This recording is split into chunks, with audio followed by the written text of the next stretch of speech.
You ask Tiger to solve. This deals with linear equations with one unknown. The final result is x equals 15 over 2. Let's solve it step by step. Simplify the expression.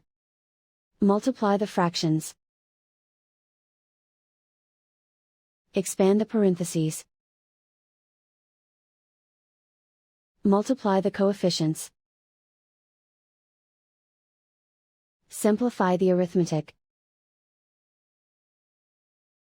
Break up the fraction. Find the greatest common factor of the numerator and denominator. Factor out and cancel the greatest common factor.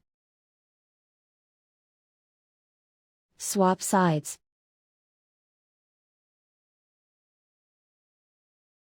Group all constants on the right side of the equation. Add 6 to both sides. Simplify the arithmetic.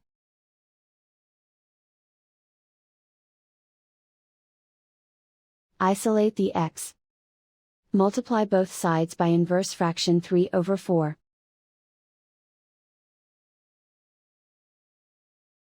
Group like terms. Multiply the coefficients.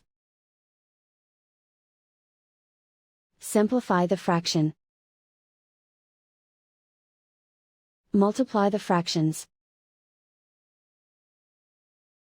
Simplify the arithmetic. And so the final result is x equals 15 over 2.